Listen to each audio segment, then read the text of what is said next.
ఇక్కడ open heart లో ముదిగొండ శివప్రసాద్ గారు మనం సమాజానికి అర్థం చెప్పకూడదు అంటూ నేను బైబిల్ మీద ఎక్స్టెన్సివ్ రీసెర్చ్ చేశాను.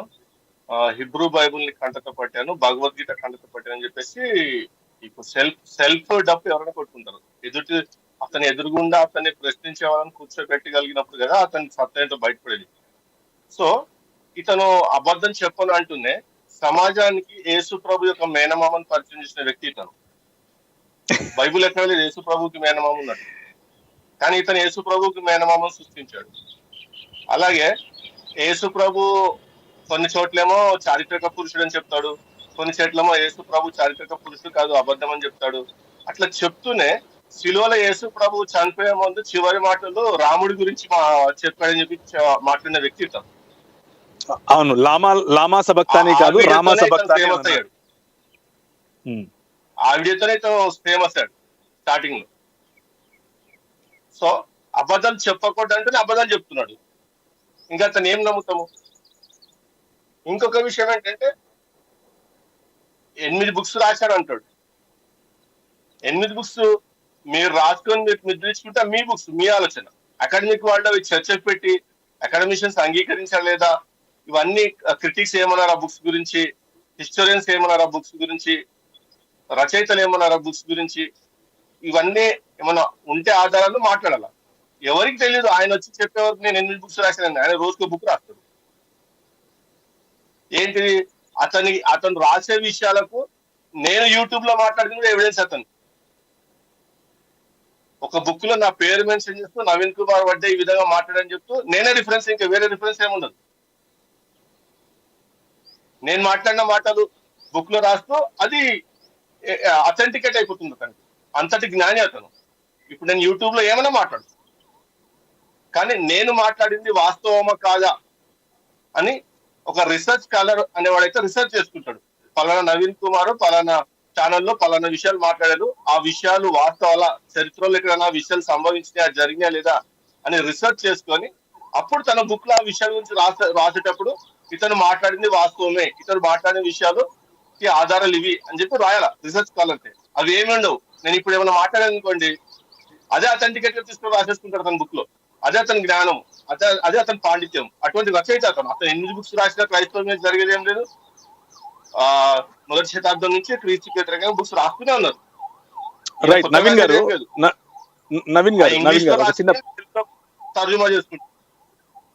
గారు చిన్న ప్రశ్న. ఇప్పుడు సంస్కృతంలో నుండే యోహాను సువార్త 1వ అధ్యాయం 1వ వచనం వచ్చింది అంటూ నేను కావాలంటే సంస్కృతంలో అంటే రిసైట్ చేయగలను, దీనికి నేను ఒక శ్లోకం చెప్పగలను అంటూ చెప్పారు. అంటే ఆయన అందులో చెప్పలేదు, కానీ వేరే ఆయన రాసినటువంటి పుస్తకంలో ఒక వేదంలో నుంచి తీసుకున్నాం అన్నట్లుగా చెప్పారు. సో మీ అభిప్రాయం ఏంటి? ఇంతకు మొత్తానికి బైబిల్ వేదంలో నుంచి తీసుకున్నట్లేనా? అంటే యాంకర్ కూడా, అందులో ఉన్నటువంటి యాంకర్ కూడా ఆయనకు ఒత్తాసు పలుకుతూ అవునవును సంస్కృతమే ముందుంది కదా అని అన్నారు. ఇదే సంస్కృత భాష మీద రక్షణ టీవీలో అతను నిలదీసినప్పుడు జవాబు చెప్పకుండా పారిపోయాడు. నా ఫేస్బుక్ లో ఈ రోజు కూడా ఆ వీడియో పిన్ చేసి ఉంటుంది. ఫస్ట్ పోస్ట్ అదే కనపడుతుంది నా ఫేస్బుక్ లోకి వెళ్తే. మనం ఏం అడిగాం అతన్ని? సంస్కృత మీరు రాసుకున్న దాంట్లోంచి మా వాళ్ళు కాపీ కొట్టి రాసుకోవాలంటే ముందు మీది లిఖిత పూర్వకంగా రాయబడి ఉండాలా. మీది లిఖిత పూర్వకంగా రాయబడి ఉంటాయి. మీ వేదాలే 10వ శతాబ్దం తర్వాత రాసుకున్నారు. బైబిల్ వచ్చేసి మొదటి శతాబ్దంలో రాసిన గ్రంథము. 100 వరకు బైబిల్ కంప్లీట్ అయిపోయి ఉంది. అంటే మొదటి శతాబ్దంలో నూతన నిబంధన గ్రంథం కదా, రివల్యూషన్ గ్రంథం చివరి గ్రంథము. అది యోహాను AD 95 ఆ పీరియడ్ లో రాశాడు. అప్పుడు అది లాస్ట్ బుక్ బైబిల్లో. మొత్తం బైబిల్ కంప్లీట్ అయి ఉంది. మీ భగవద్గీత కానీ, మీ బైబిల్, మీ వేదాలు కానీ, మీ పురాణాలు కానీ మీరు ఎప్పుడు రాస్తున్నారు? క్రీస్తు శకము 10వ శతాబ్దం తర్వాత. క్రీస్తు శకం 10వ శతాబ్దం తర్వాత రాసుకున్నాం. ఎందుకంటున్నాము? క్రీస్తు శకము 10వ శతాబ్దం తర్వాతనే మీ సంస్కృతానికి ఒక లిపి అనేది దొరికింది. మీ సంస్కృత భాషకు దేవనాగరి లిపిని ఆధారం చేసుకునే మీరు గ్రంథస్థం చేసినారు అన్ని. సో గ్రంథస్థం చేయకుండా మీ దాంట్లో చేపు కాపీ కొడతారు.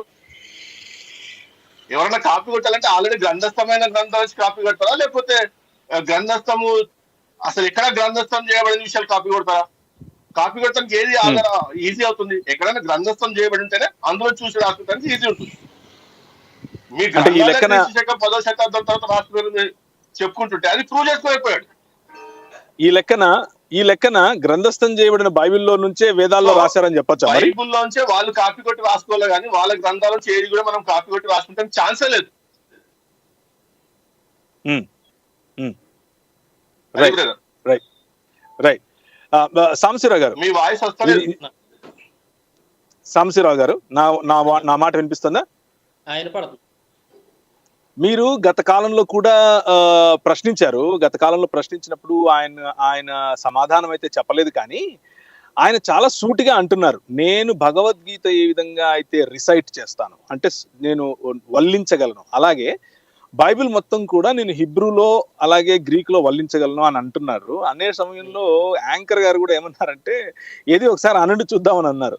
ఆయన అనలేదు, ఆయన చెప్పలేదు. ఆయన చెప్పకుండా ఆది ఎందు వాక్యం దేవుడే అని ఏదో తెలుగులో కలిపి చెరిపి ఏదో చెప్పినట్టు ప్రయత్నం చేశారు. ఇంతకేమంటారు?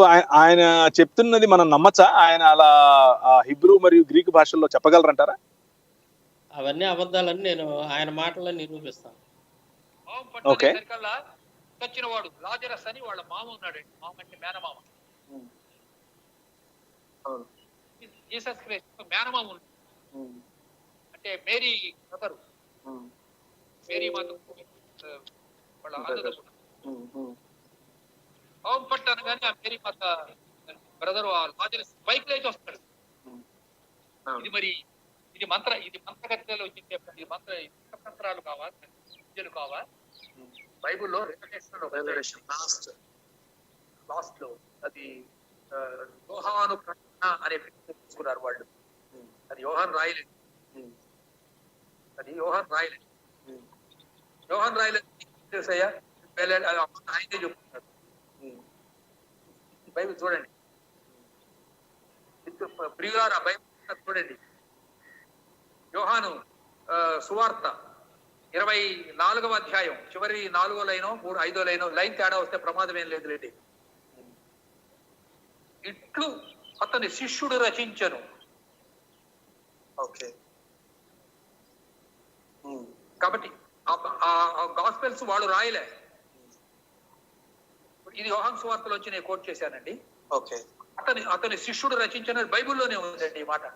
ఓకే, కాబట్టి ఈ రెవల్యూషన్ కూడా యోహాను చెప్పింది కాదు. ఇది కొంత భాగం హిందూయిజంలో వచ్చి తీసుకున్నారు, కొంత పర్షియన్ నుంచి తీసుకున్నారు. ఓకే, ప్రాష్వాన్ అని జెండరిస్తాలో ఉంది. ఓ, ప్రాష్వాన్ ఓకే అంటే కుక్క అన్నమాట. అది ఇప్పుడు మన వాళ్ళంతా వైతరిని దాటితే అవతలికి వెళ్ళిపోతే నరకం వస్తుంది, అక్కడ 2 కుక్కలు కాపలాగా వస్తూ కూర్చొని ఉంటాయి. సో యాక్చువల్లీ ట్రాన్స్లేషన్స్ గురించి మాట్లాడుతున్నారు వీళ్ళు. అది ఎక్స్ప్లెయిన్ చేస్తే అర్థమవుతుంది జనాలకి. అది ఈ కథలు ఎత్తుకునేది మన హనీ జాన్సన్ లాంటి వాళ్ళని ఈ పిల్లల్ని అపమార్గం పట్టించి చూడండి ఎన్ని బూతులు ఉన్నాయో ఈ పుస్తకాలలో. మరి కుక్కల సంగతి ఏమిటి? రిలవేషన్ లో 3 కన్నులు గల, 4 కొమ్ములు గల, 7 కొమ్ములు గల, తర్వాత ఇంకేదో ఉందండి 7 దీపములు. 7 దీపాలు సింబాలిక్ ఉందని కూడా తెలియదు, ప్రతీకాత్మకత అంటారు బాబు. సో మన ఏదో చాప కడుపులో 10 రోజులు పడుతున్నాడు. సాంబశివరావు గారు, ఆయన తనకి ఇష్టం వచ్చినట్లుగా ఏది తనకి ఇష్టం వస్తే అది చెప్తూ వస్తున్నారు అన్న విషయం అర్థమైంది. మీరు చెప్పండి. మీరు చెప్పిన తర్వాత నేను కాల్ లేకి మన అనిల్ కుమార్ గారిని కూడా తీసుకుంటాను. మీరు చెప్పడం అయిపోయిన తర్వాత కాలింగ్ లోనికి అనిల్ కుమార్ గారిని, ఒకవేళ టెక్నికల్ సిబ్బంది అనిల్ కుమార్ గారికి కాల్ చేసి ఒకసారి కాల్ లో తీసుకోండి. మీరు కానివ్వండి సాంబశివరావు గారు. అయితే ఇక్కడ మనం అంటే ఈయనంత సీరియస్ గా ఫస్ట్ నేను ఒక 1 year బ్యాక్ అనుకుంటాను, ఈయన ఏ ఛానల్లోకి వెళ్ళినా సరే బైబిల్ గురించి నాకు అది తెలుసు ఇది తెలుసు సవాల్ అంటా ఉంటే ఇంత సీరియస్గా చెబుతున్నాడు, ఈయన మంచి పండితుడు కాబోలు అని చెప్పేసి నేను కొన్ని వీడియోలు ఇతని ఫాలో అయ్యాను, ఏందైనా పాండిత్యం తెలుసుకుందామని. ఇప్పుడు మీరు అన్నారు కదా, జీసస్కి ఒక మేనమా ఉన్నాడు, ఆయన చనిపోయి సమాధిలో ఉన్నప్పుడు ఓం ఫట్ అనగానే ఆయన లేచి వచ్చాడంట. అంటే బైబిల్లో మరియా అని రాసి ఉన్నది, మరియమ్మ గురించి రాసినటువంటి అన్ని కూడా ఎంతమంది మరియమ్మలు ఉన్నారనే సంగతి ఇతనికి పాపం తెలియలా. ఇక మరియమ్మ వాళ్ళ బ్రదరు అని రాసున్న ప్రతిదీ కూడా, మరియమ్మ అని రాసున్న ప్రతి ఒక్కళ్ళని కూడా యేసుక్రీస్తు తల్లిలాగానే అనుకుంటున్నాడు ఈయన. తర్వాత వాళ్ళ బ్రదర్స్ ఎవరైనా ఉంటే వాళ్ళని మేనమామలతోటి మేనమామ అని చెప్పేసి ఫిక్స్ అయిపోయాడు. అంటే ఈయనకి అక్కడే అర్థమవుతుంది మనకి, ఈయనకి బైబుల్ నాలెడ్జ్ ఎంతవరకు తెలుసు అనేది. ఈయన భగవద్గీత చదివినట్టు బైబిల్ చదివాను, నాకంతా కంటతా వచ్చు అన్నట్టు ఏదైతే చెప్తున్నాడో, దీన్ని బట్టి మనకేమర్థం ఉందంటే ఈయనకి భగవద్గీత తెలియదు, బైబిల్ తెలియదు, ఏది తెలియదు. ఈయన రెండు తెలియదు ఈయనకి. నాకు క్లియర్గా అర్థమవుతుంది నేను చెప్పిన దాన్ని బట్టి.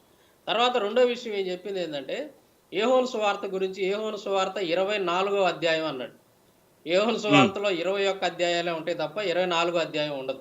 మరి బైబిల్ మొత్తం కంటతా పట్టినటువంటి వ్యక్తి ఇట్లాంటి చిన్న చిన్న విషయాలు సండే స్కూల్ పిల్లల్ని అడిగినా కానీ చెప్తారు ఇవన్నీ కూడా. యోహాను సువార్త 24వ అధ్యాయంలో పలానా వచనం ఉంది చదవండి అంటున్నాడు. లేని దాన్ని మనం ఏడ చదువుతాం తీసుకొచ్చి?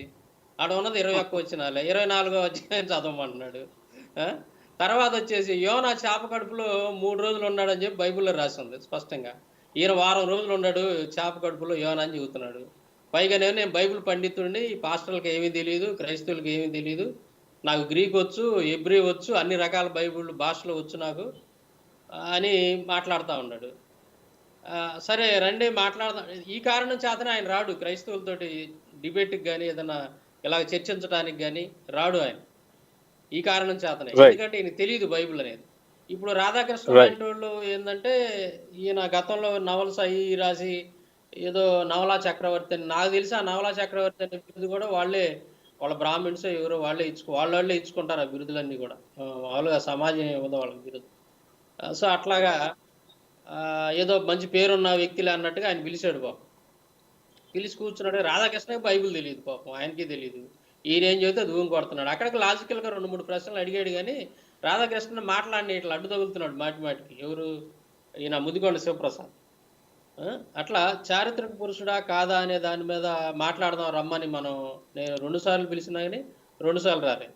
2 సార్లు కూడా ఏదో వంక చెప్పి తప్పించుకున్నాడు. ఒకసారి ఏమన్నాడంటే చాలా కామెడీ చేశాడు. నేను వస్తాను, మీ ఒంగోలు వస్తాను, నేను పెద్ద షామియానా టెంట్ వేయాలి, ఎమ్మెల్యేని పిలవాలి, తర్వాత ఇంకో మంత్రిని ఎవరిని పిలవాలి, ఇక ఒంగోలులో ఉన్నటువంటి వాళ్ళందరిని పిలవాలి, వాళ్ళందరికీ భోజనాలు పెట్టాలి అని పెద్ద లిస్టు చెప్పుకొచ్చాడు. ఏది ఈయన చర్చించడానికి మన దగ్గరికి వస్తే అదంతా చేయాలంట, అందరిని పిలవాలంట, ఎక్కడెక్కడ ఉన్నది ఎమ్మెల్యేలు మంత్రుల్ని అందరిని పిలవాలంట, వాళ్ళందరి సమక్షంలో చర్చ జరపాలంట, డిబేట్ చేయాలంట, వచ్చిన వాళ్ళందరూ భోజనాలు పెట్టాలంట, మీడియా వాళ్ళందరిని పిలవాలంట. అంటే నాకు అనిపించింది ఈయన పాపం బహుశా 80 సంవత్సరాల వయసు వచ్చింది కదా, ఏం మాట్లాడుతున్నాడు ఒక్కొక్కసారి ఆయనకి తెలియకుండా మాట్లాడుతున్నాడు అని నేను కూడా సర్దిపుచ్చుకున్నాను అనమాట. ఇక ఆయన మాటలు అంత సీరియస్గా తీసుకోవాలండి. అవును, పెద్దవారు కదా, పెద్దవారు కాబట్టి గౌరవించాలి. ఎక్కడ పోయినా పెద్దవారు కాబట్టి గౌరవించాలి. అవును, వయసును బట్టి మనం మన సంస్కారాన్ని కోల్పోకూడదు. మనం తప్పకుండా గౌరవిస్తూనే ఉండాలి.